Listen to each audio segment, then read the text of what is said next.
Good afternoon, everybody. Happy Friday afternoon, so thank you for being here. And welcome to the Oil and Gas Transition Workshop.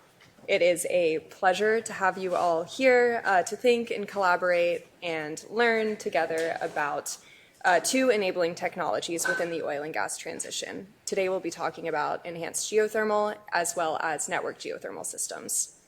My name is Gentry Higgins. I use she, her pronouns, and I'm a second-year student, Master of Environmental Management over at the Yale School of the Environment across the street. And another thing about me, not that you asked, but I will indulge, is that I am very excited about the heat beneath our feet and how it can serve to decarbonize and enable significant emissions reductions within the power sector and the building sector. So, what I find particularly compelling about both EGS, enhanced geothermal systems, and network geothermal is how these technologies can leverage existing knowledge, expertise, physical infrastructure, and systems that have served the oil and gas industry for decades. And so in terms of our agenda, first we will hear from Nora and Angie, and then we will break out into smaller groups where we will have the opportunity to really dive deeper into these technologies, learning from Fervo and Heat about their respective solutions. And then we will come back together with share-outs and some closing remarks. In terms of just setting some norms for this discussion, be respectful, be curious, and take and give space as we do these small breakouts. Bless you. And so without further ado, I will go ahead and introduce our facilitators, starting with Noor. Noor is Chief of Staff at Fervo Energy. You may have heard from her yesterday, where she explained her expertise as, what was it, less of a ladder and more of a jungle gym? Correct. Yes, I love that. So Noor will be sharing about her about Fervo Energy, and as Chief of Staff, she leverages her cross-sectoral experience in climate innovation, corporate partnerships, long-term planning, and risk assurance to support Fervo's strategic initiatives, growth, and operations. And then we will hear from Angie Alberto Escobar, who is the Director of Gas to Geo Transition at HEAT, leading efforts to shift the nation's residential and commercial thermal energy sector from gas-fueled to local geothermal energy networks. She designed and administered the Commonwealth of Massachusetts flagship geothermal networks feasibility study program and continues to support municipalities in assessing geothermal potential, coordinates technical partners, and co-develops engagement strategies that prioritize community leadership and long-term resilience. So without further ado, I will go ahead and turn it over to our phenomenal facilitators. So I know you have some slides. Let's see if I can do this. Oh, I think he taught me how. Oh, perfect. Yeah. All right. Perfect.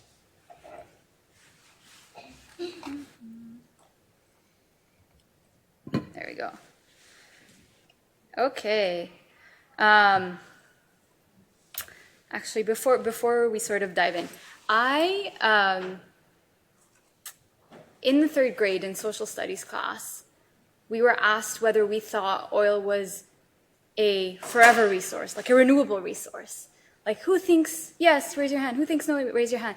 Who thinks yes? And I raised my hand, and like she was like, no, it's like a finite resource. And I was shocked.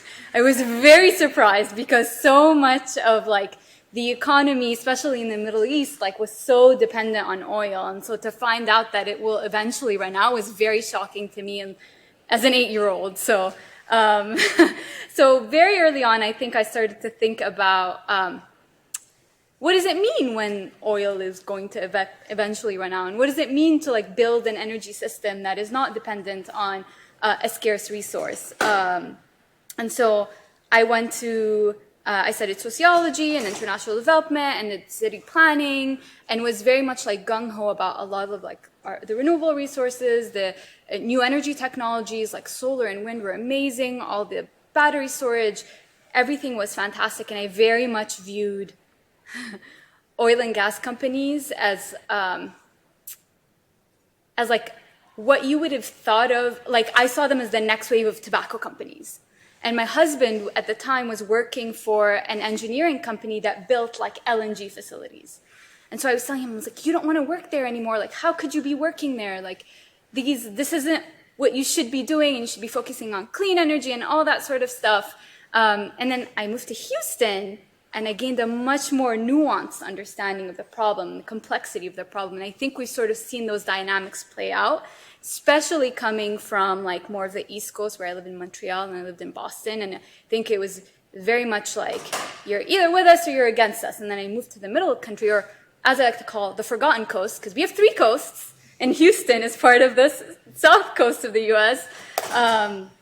And I gained a huge understanding. And so during my time at Greentown Labs, I was able to work with a lot of different companies, including Chevron and Shell and BP, and understand like how they looked at decarbonization and what that meant. And part of that was actually, we organized an investor roadshow to bring investors from the West Coast and from the East Coast to take a look at what it means to decarbonize facilities like this. And so this used to be a Shell-owned facility. It is now a CEMEX-owned facility. And it's like this ginormous piece of just like legacy oil and gas history. And we all got in this like little bus and we're touring this. And as I was looking around, I was like, my goodness, this kind of looks just like ugly and monstrous, and like it's just not something I want to see continuing to be built in this world. But then something really interesting happened as I like took a closer look. I started to look at just the incredible engineering that it takes to build these systems. This is amazing. Look at all the pipe. Look at like the way they move and what it means, and like there are just so many aspects to oil and gas that are ingenious. Like this is a representation of global ingenuity, but so much of it is American ingenuity as well, right? When we think of the ways that we've been able to apply knowledge and innovation to the shale revolution and what that's meant for America's GDP and what that's meant for us to move from being an importer of natural gas to being an exporter of natural gas, there are a host of like, just like, oh my God, this is incredible moments. And so kind of tried to look at it, I think, with more of a rosy glow. But I'm not working at an oil and gas company, nor do I want to work at an oil and gas company. And so when the opportunity to work for Fervo, which kind of see it behind me, kind of looks very similar, I was like, this is the perfect segue for taking a lot of oil and gas knowledge and expertise and incredible engineering and applying it to a solution that not only is clean, but is firm and can be so helpful to the grid. And so this is a video. Let me see if this will play. Maybe? Maybe not. Well, that's okay, but effectively what you're seeing here up to the left, that's our rig, that's where we drill, and that is all connected to a power plant. And so we're seeing so many similarities across oil and gas, and I just find that fascinating. And I think that we can use a lot of that to help transition and showcase that we don't have to leave American ingenuity behind. And actually, as we're thinking about so many of the energy innovations, whether it's solar, whether it's wind, honestly, whether it's nuclear reactors, a lot of countries, mainly China, have beaten us when it comes to like producing and exporting these technologies, but not geothermal. So this is our chance to have a very strong competitive advantage on a global scale. So what we'll do is, this is a workshop. I'm not going to talk at you for the whole time, but during my session, we'll define the problem. So what's the key bottleneck in preventing this transition? We'll build the solution. So as a group, we'll build one big idea that could really move the needle. And then we're going to refine the pitch. So what's the idea? Why does it matter? Who would need to make it happen? So yeah, over to you, Angie.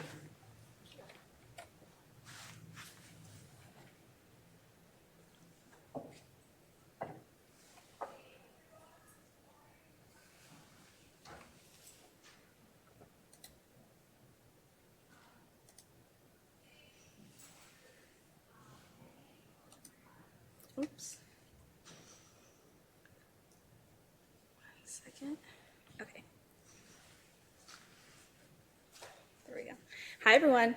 I'm Angie Alberto Escobar. I work at HEAT, a thermal energy innovation center based in Boston. We're a small nonprofit with the mission to steward forward a equitable and efficient thermal energy transition. So we're going to talk a lot about thermal energy today because it is the elephant in the room that we're not talking about a lot of the time, right? We're thinking about all of these other amazing, innovative technologies for decarbonizing many sectors, and yet the heating sector is, staring us in the face. And it's really hard to quantify heating. It's an invisible kind of energy, but we cannot continue to ignore it. So I'm going to invite you to think thermal with me. The majority of the energy that is all around us, the anthropogenic energy, if you will, and the energy consumption in the US is rejected energy from our existing processes for consuming energy. So I'm going to invite you to think thermal. At HEAT, we believe that the greatest opportunity that we have is to harness that invisible thermal energy, that anthropogenic thermal energy, the waste energy that's all around us, but also the geothermal energy that's right beneath our feet. So I did want to clarify what we're talking about because, Nora just spoke about EGS, which is incredible. Geothermal is like a last name of a family, though. It has many different cousins, sisters, family members that use the term geothermal, and so I really want to just break down which type of geothermal we're talking about. So we're not talking about drilling for extremely high temperatures to produce steam and turn a turbine and produce energy. We're also not using high temperatures for direct use in a district setting. What we're doing is closer to an individual ground source heat pump or geothermal heat pump for heating and cooling rather than creating electricity or moving hot temperature around that has efficiency losses, but rather using the stable temperature of the earth, around 45 to 65 degrees, a stable ambient temperature is what we call that, to supply water to a ground source or water source heat pump at the residential level. What I'll be talking to you about today is a geothermal network. So it takes the geothermal heat pump one step further by interconnecting the buildings with heat pumps at the building level with a distribution loop that connects them to each other and to a shared energy source, the geothermal source. This is relatively shallow geothermal, right? So we can go anywhere between 400 to 1,500 feet to access this ambient temperature. It really depends on the driller availability, what kind of drills you have around, and that will determine how deep you can go, and the overall configuration of your geothermal heat exchanger or that geogrid under in the subsurface. But this does not produce electricity, just to be extremely clear. This is a heating and cooling technology, and it's actually the most efficient way to heat and cool our homes, our built environment. So here's a closer look. You have an ambient temperature loop, a single ambient temperature loop that goes down the right-of-way of the street, similar to a gas distribution main, if you will, with service lines to each of the buildings. And in the buildings, again, you have a water source heat pump or a ground source heat pump, a geothermal heat pump. It has many names. It's the same technology that just harnesses that ambient temperature water with a little bit of antifreeze depending on the engineer, right? But the ambient temperature loop, the single pipe ambient temperature loop design is actually designed to interconnect with other loops, if you will, to each other, and you can kind of build it out like a grid. So it's scalable, it's modular, and it's decentralized. Something that you will hear why it's important. Just one second. So the idea behind designing this kind of modular, decentralized design for a geothermal network rather than doing kind of district heating as we have done in Europe, Scandinavia, and other places is so that we can use this kind of plug-and-play technology strategically or in areas where there might be opportunity to decarbonize that area. So the idea is to deploy geothermal networks in an area where maybe it's the distal end of the gas system, and you can slowly demonstrate and then iterate, interconnect the systems to each other until you've backed up and pruned the gas system so that you're only really using methane in the hardest to decarbonize sectors, like glass smelting or some industrial processes. This modularity also allows you to go beyond the gas grid and deploy it in perhaps a rural downtown area or a place where there might be an electric grid constraint, right? So we have geothermal technologies already. We have ground source heat pumps already. Why are we networking? That's a common question that we get. And so I just want to walk through this. And so we all know that methane is a massive climate lever. If we reduce our methane emissions specifically that the US is very dependent on for our winter heating in our homes, if we are able to curb that, we can actually have a very, very big impact on what the next millennia looks like. So you all know that methane is very, very potent. And the reason that we're networking is to reduce our reliance on the methane system or on the gas grid.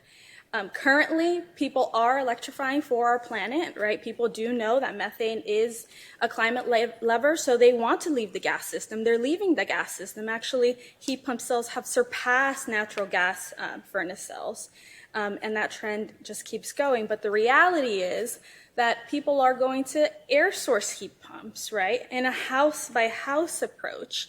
And really what this means is that the folks that can afford to leave the gas system are leaving the gas system. And the folks that are either low income, can't afford to make that choice, or just cannot make that choice because they're a renter, right, are locked in to the heating system that they have. They don't have a lot of agency over that. And what that does is when we're doing a house-by-house approach to decarbonizing our building sector or electrifying our building sector, it leaves the most vulnerable behind.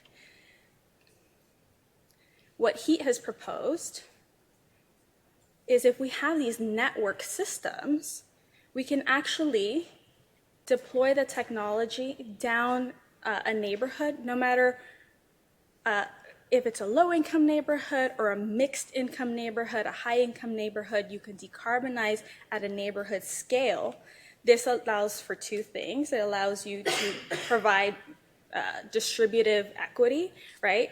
Equitable access to renewable energy, but it also maintains a stable rate base if we're able to keep the same amount of customers, but just transition them with a new offering, right? And so the utility death spiral, if you will, of an aging gas system will not be burdened by those that are left behind, but rather we're stewarding forward a transition that works for everyone and that can also, at a neighborhood scale, decarbonize our built environment at the speed that we really need to, because a house-by-house electrification approach, it will be incredibly slow. It is a very hard to reach sector. This would enable the scale that we need in order to really curb our methane emissions. At the same time, this is the amount of money that we're putting into our gas system over the next 25 years. So increasing the burden on those that are left behind, right? And so if any of so this is a map of the gas distribution work that needs to be done over the next 5 years, actually. This is not even until 2025. This is just a map of the next 5 years. Then the figure is the account for the next 25 years. But if we're able to deploy a modular plug-and-play technology that can serve the heating needs and also add cooling, by the way, to in these locations, in strategic locations, we might be able to reinvest these funds towards clean energy rather than into stranded assets, right? Presumably stranded assets. The Massachusetts Gas Utilities actually commissioned a study to see what the energy burden would be on low-income customers in different decarbonization pathways. And the gas to geo pathway showed the best outcome for low-income customers. There's also, self-deprivation or energy deprivation that already happens because of our affordability crisis, our energy affordability crisis. And so mitigating, adding additional burden is at the forefront of our mind at HEAT. In addition to the gas system being able to provide a solution for those would-be stranded assets, our electric grid also needs a lot of help. It also needs a lot of investment. This is our electric grid in the Boston area and the metro area. And it's going to be expensive. And so mitigating the impact to our electric grid is going to be of the utmost importance. Geothermal heating and cooling is the most efficient operationally, right? The operational savings or the operational costs, if you will, of geothermal heating and cooling is very low. And so the electricity that it's actually drawing, the heat pumps aren't working very hard. They're only moving the temperature from around 55 degrees up to, 70 degrees most people are comfortable at. So they're not working very hard. And that impact to the electric grid is something that we're thinking about at the same time when we're looking at decarbonization technologies. And he actually, our executive director, Zainab Magavi, and a few of her colleagues at Boston University actually did a study to see what the electric grid impact would be of shifting from a summer peak to a winter peak. And this is called the Falcon Curve. It's called the Falcon Curve because it's really scary when the peaks are high and the Falcon is coming at you, attacking you. We're never going to decarbonize with electric baseboard, right? We're never going to do that. But just as an exercise, we saw what that impact would be. And this exercise tells us that efficiency matters, right? Because that delta, that change from that shaded in green to whatever technology we choose, that is the amount of investment that we have to put into our electric grid just to support the peaks, which drive costs. Network geothermal has an incredibly high coefficient of performance, and I'll tell you why in a second. So with a single ambient temperature loop design, the loop itself is actually bidirectional, allows for bidirectional energy flow, meaning that there can be synchronous load canceling. If one building is rejecting heat into the loop and another building is calling for heat, that heat is stored within the loop itself. There's thermal storage within that ambient temperature loop. So it brings it up just a few degrees, right? And the next building over can take those few degrees away. And so we're not even calling the thermal resources when we're able to share our thermal energy in this bidirectional way. So this is a new type of energy efficiency. I just want to say that. And it's because of this ambient bidirectional design. You might have heard of thermal energy networks. At heat, we talk about geothermal energy networks because the geo part actually allows for thermal storage. You can actually pump the ground with heat ahead of a winter peak if you're suspecting, a large peak. You can actually preload your bore field or preload your loop or preload another thermal asset that can connect to this loop. And so geothermal networks really allow for this additional dispatchability of energy. And this single ambient loop design, sorry, I keep saying single ambient loop, but it's really important, is also able to connect to a number of low-grade waste heat sources. So that could be a pond that is deep enough or another body of water. It could also be a swimming pool or a water tank that you can just dump energy into and then access as dispatchable energy for your peak events. So we're here to talk about workforce, right? So 4.1 million gas workers are supported by the natural gas industry, right? This is important. We want our transition to be people-centered, and we can't just leave them out of the conversation. This is a huge motivator of the gas to geo pathway, actually, is having conversations, going out with the gas workforce that my colleagues have done, and really understanding that they have institutional knowledge about where that gas pipe is. It might have moved 5 feet or 20 feet over, the last 15, 20 years that they've been working those mains. And they really do have a ton of expertise about how to maintain the safety of our gas system as we're stewarding it forward into a modern age of thermal utilities rather than gas utilities. And so I just wanted to lay it all out there so that we can have shared language to discuss in the workshop. In the workshop, I'll be sharing a little bit of information about how this has actually been put into action in Framingham, Massachusetts. We have a real gas to geo